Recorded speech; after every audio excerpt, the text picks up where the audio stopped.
어서와.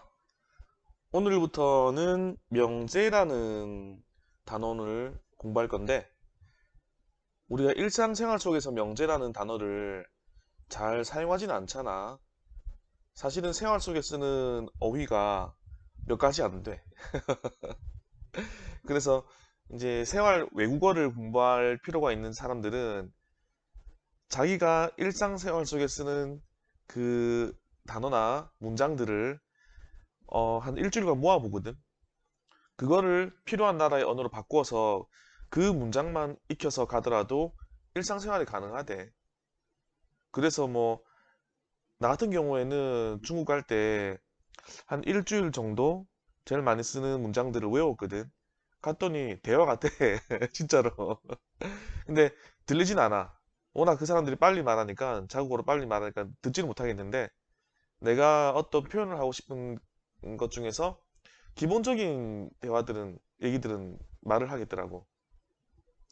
그래서 보면은 주변에 뭐 3개월 만에 뭐 그쪽 언어를 마스터했어야 하는 사람들이 있는데 이제 일상생활 언어들은 3개월이면 충분한 것 같더라고.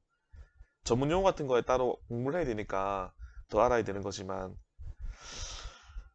그래서 여러분들이 평소에 어휘를 많이 사용하진 않기 때문에 명제라는 단어 안 들어봤겠지만 어휘를 많이 쓰는 사람들이 명제라는 단어 씁니다.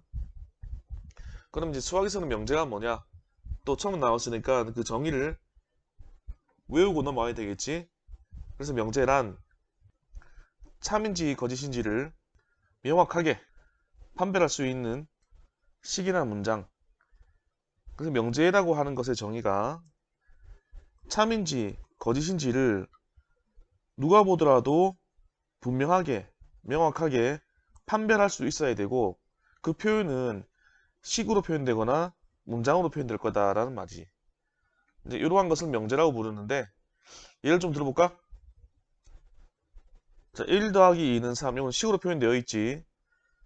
얘가 참인지 거짓인지 판별이 되나? 얘는 참이라고 판별이 되네. 그리고 나타나는 형태가 식이니까 명제라고 할 수 있겠지.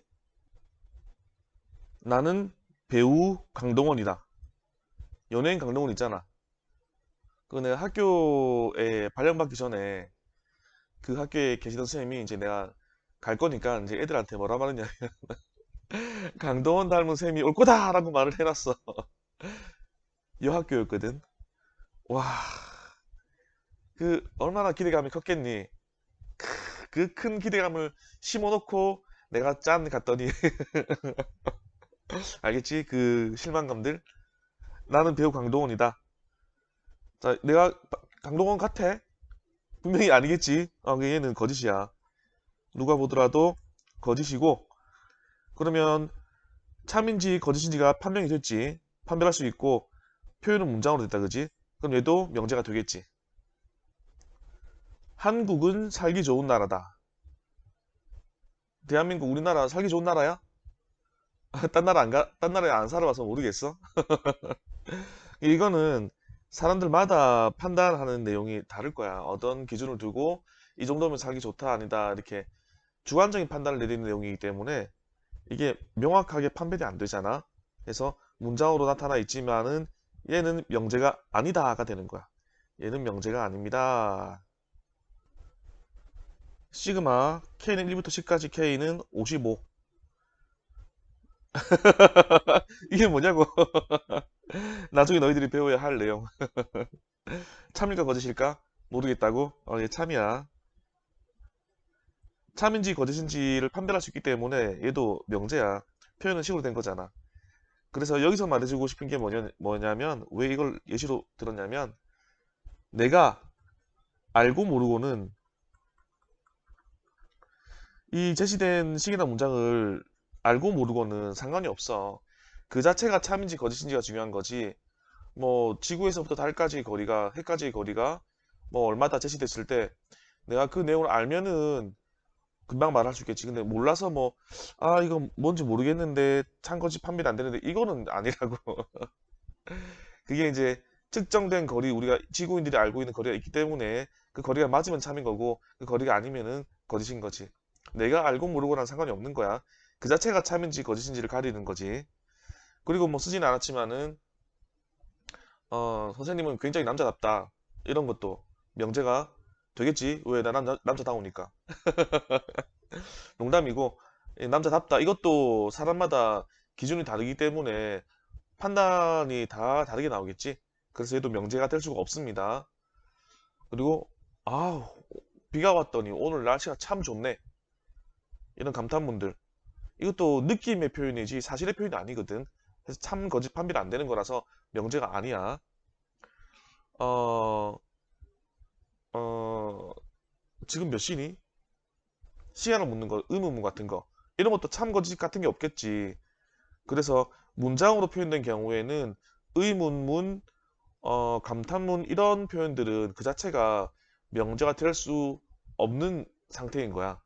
그 평서문으로 그냥 돼야 되고 그 평서문으로 표현된 문장 중에서 참인지 거짓인지가 명확하게 판단된다 그러면은 이제 그러한 문장을 명제라고 하고 그러한 식을 명제라고 하는 거야. 그럼 얘는 어떨까? 색을 안 바꿨네. x 빼기 1은 3. 얘는 명제일까 아닐까? 얘는 x의 값에 따라서 x가 4일 때만 참이 되고 x가 4가 아닐 때는 거짓이 되겠지? 그래서 이 같은 경우에는 미지수의 값에 따라서 참이 될 수도 있고 또는 거짓이 될 수도 있고 달라져. 이러한 것을 우리가 뭐라 부르냐면 조건이라 불러. 조건. 그래서 명제라는 단어가 있듯이 조건이라는 단어도 있는 거야. 조건이 뭔데요? 그러면은 정의 내려주세요. 미지수의 값에 따라 참과 거짓이 판별되는 식이나 문장. 그래서 조건 또한 표현이 식으로 표현되거나 문장으로 표현되는 거야. 명제도 식으로 표현되거나 문장으로 표현되는 거잖아. 근데 조건 같은 경우에는 뭐가 들어간다고? 미지수 얘가 들어가 있어. 주로 어떤 걸 쓸까? 주로 요거 색깔 달리 할까? 주로 x를 쓰겠지. 그래서 x 말고 딴 거 써도 괜찮아. 왜? 미지수니까 상관없어. 이 값에 따라서 참이 되기도 하고 거짓이 되기도 하는 그러한 식이나 문장, 그러한 명제를 조건이라 그래. 그리고 이 조건을 우리가 쓸 때 이렇게 편의상 이렇게 씁니다. 조건 P 또는 X가 미지수인 상태이다. 그러면 조건 P다 이렇게 쓰거나 또는 P하고 괄호 안에 PX 이렇게 쓰거나 이렇게 표현된 것들은 조건을 말하는 거야. 그리고 조건 자체는 명제가 될 수가 없어. 아까 이거 예를 든 것처럼 얘가 얼마인지 모르기 때문에 참인지 거짓인지가 판별이 안 되는 상태인 거야. 그러면 얘 같은 경우에는 x의 값이 4일 때 참이 된다 그랬잖아. 그래서 주어진 조건을 참이 되게 만들어주는 이러한 값들을 다 모아놓은 그런 집합, 그런 집합을 진리집합이라 불러. 진리집합. 조건이 참이 되게 하는 모든 원소의 집합. 참이 되게 만들어줘야 돼. 참. 그러한 원소들을 모아놓은 집합을 진리집합이라 그래. 그래서 이 명제 같은 경우, 이 조건 같은 경우에 진리집합이 누가 되냐면 집합 4 이렇게 되겠지. 얘는 1차 방정식의 형태니까는 참이 되게 하는 값이 한 개 나온 거고 뭐 이 값이 여러 개나 무한개가 나올 수도 있겠죠. 근데 이런 조건 한 개는 명제가 될 수가 없지만 이러한 조건들이 결합이 되잖아. 그러면 또 명제가 될 수 있다. 예를 보여줄게. x는 2의 양의 약수. 자, 표현은 문장으로 되어 있고 이 미지수가 들어가 있지. 그래서 이 값에 따라서 참이 되기도 하고 거짓이 되기도 하기 때문에 이 자체가 조건이 되는 거고 x는 4의 양의 약수. 얘 마찬가지겠지. 위의 조건과는 다른 조건이니까 이름을 다르게 해서 q라고 한번 붙여볼게. 그래서 p라는 문장과 q라는 조건, 이 조건들은 그 자체가 명제가 되지는 못한다는 거야. 그런데 얘를 연결하거나 결합하면은 명제가 될 수가 있어. 어떻게 해볼까? 첫 번째 이렇게 해볼까? P이면 Q이다라는 표현을 한번 써볼까? 그러면 P이면, 즉 X가 뭐이면 2의 양의 약수이면, P이면 X가 2의 양의 약수이면 뭐다? Q이다. 뭐다? 4의 양의 약수이다. 이렇게 되겠지. 그러면 얘를 풀기 위해서 진리집합을 좀 찾아보자. 자, P라는 조건에 진리집합을 라지 P라고 이름 붙이고 원소 나일법으로 한번 표현해보자. 2의 양의 약수 누가 있지? 1과 2가 있겠지. 그 다음에 Q라는 조건에 진리집합을 라지 Q라고 해보고 원소는 누가 되겠지? 4의 양의 약수니까 1과 2와 4가 있겠네. 그러면 말 되는가 한번 봐봐. 2의 양의 약수이면, 즉 x가 1이거나 2이거나 된다면 그 1이거나 2는 4의 양의 약수이다가 맞니? 1이거나 2는 4의 양의 약수 맞거든? 그럼 얘는 참인 명제가 되는 거야. 참인 명제. 그리고 순서를 바꿔볼게. q이면 p이다. 뭐다? x가 4의 양의 약수이면 그 x는 2의 양의 약수이다가 되는 거지. 길게 다 적진 않았지만 x가 4의 양의 약수이면 그 x는 2의 양의 약수이다. 4의 양의 약수는 누가 있냐면 1과 2와 4가 있다라 그랬지? 근데 1과 2는 2의 약수가 맞지만 4는 2의 약수라고 할 수가 없잖아. 그럼 얘는 명제가 아닌가? 명제가 맞지? 명제 맞긴 맞는데 참인 명제가 아니라 거짓인 명제가 되는 거지. 참인지 거짓인지 판별이 되는 것 자체가 명제거든. 그리고 이렇게 거짓입니다 할 때는 거짓이 되는 예를 하나만 들어주면 돼. 여기서는 x가 4라면은 q이면 p입니다라는 이 명제가 거짓이 된다라는 거잖아. 그래서 거짓입니다를 증명할 때는 이렇게 예를 들어주는데 거짓인 예를 들어서 얘가 거짓입니다 증명해 주는 것을 반증이라 그래. 그리고 이 예를 거짓인 예라 그래서 발례라 그래.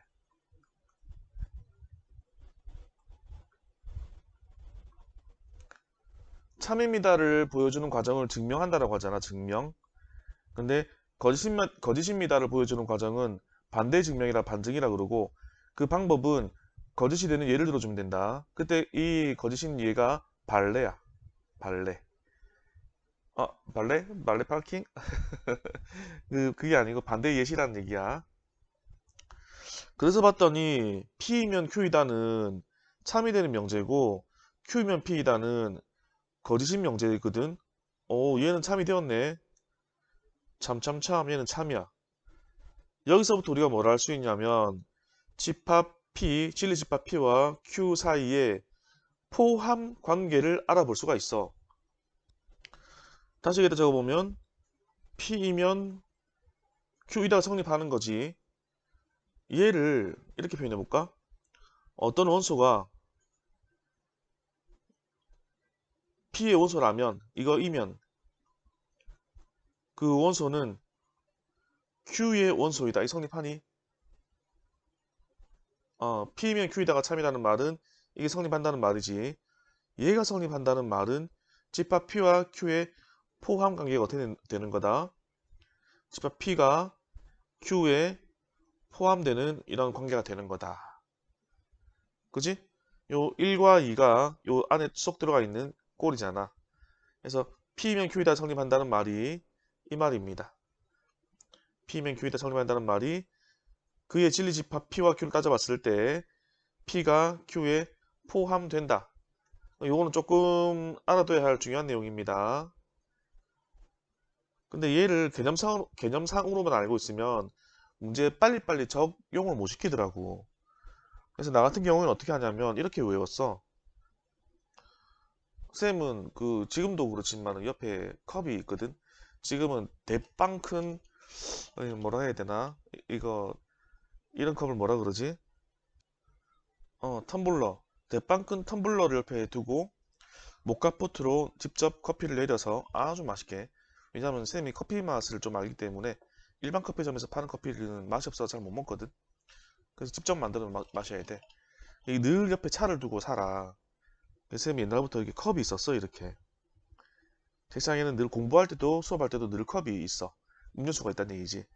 근데 수업하다 보면은 칠판에 옛날에는 이런 태블릿이 아니라 분필로 막 판사하고 있었거든. 지우면은 분필가루 막 다 떨어지잖아. 그래서 나는 꼭 뭘 했냐면 위에다가 덮개를 덮었어. 뚜껑 없는 컵을 안 써. 이물질 들어가니까. 그래서 나는 이렇게 생각했어. 이렇게 뚜껑이다. 다시 그려볼까? 컵이 이렇게 있으면은 이 뚜껑을 이렇게 위에 얹는 모양이다. 즉 화살표가 이렇게 있다는 말은 컵이 이렇게 있다는 말이다. 즉 P이면 Q이다 성립한다는 말은 포항관계가 이렇게 되는 거다. 이렇게 외웠어. 이거는 이제 의미상 접근이 아니라 그냥 쉽게 빨리 모양 보고 바로바로 빨리 판단하기 위한 방법이라서 꼭 이렇게 하라는 얘기는 아니고 여러분도 나름의 효율적으로 빨리 해결할 수 있는 방안이 있다 그러면 그런 방안을 개발해 쓰시라 하고 예를 그냥 보여준 겁니다. 그리고 P이면 Q이다가 항상 참이 될 때는 이런 표현을 써. P이면 Q이다가 참이 될 때도 있고 거짓이 될 때도 있거든. 근데 이게 만약에 항상 참인 명제야. 그러면 이렇게 두 줄 긋고 화살표. 이러면 의미가 P이면 Q이다가 항상 참이 됩니다가 되는 거고 얘들의 진리집합은 당연히 포항관계가 이렇게 될 수밖에 없는 상태이겠지. 그리고 만약에 참이 아닌 경우에는 P이면 Q입니다. 항상 참인가 아닌가 따져봤는데 참이 아니래. 그러면 사선 그어주면은 아니다가 되겠지. 이렇게 표현할 수 있다는 것 알아두시고 여기까지 한 걸 잠깐 정리를 해보면 우리가 지금 다루고 있는 내용이 명제인데 명제는 표현 자체가 식이나 문장으로 표현이 된다. 근데 문장으로 표현될 때는 의문문이나 감탄문 같은 경우는 제외된다. 그 느낌상의 표현 같은 것은 그 자체가 참인지 거짓인지 판별이 불가능하기 때문에 그렇고 식으로 표현되더라도 미지수가 껴있는 바람에 그 값에 따라서 참 거짓이 달라진다 그러면 명제가 아니라 그랬다. 그런 경우에는 조건이라 부른다 그랬고 그래서 식이나 문장으로 표현되는 것들 중에서 뭐가 있냐면 명제가 있는 거지. 명제라고 부를 수 있는 것들이 옛날에는 교재에 이런 그림이 없었는데 있길래 한번 그려보는 거야 지금. 그 중에 명제라고 부를 수 있는 것들이 있다. 근데 이 명제 속에는 참이 되는 명제도 있는 반면에 거짓인 명제도 있다는 거야. 그래서 거짓이면 명제가 아니다 이게 아니라 참이다 거짓이다가 분명하게 명확하게 구분되거나 판별되면 그게 명제가 된다는 거지. 나머지는 뭔데? 참 거짓 같은 게 없는 일반적인 식이나 문장 이런 게 되겠지.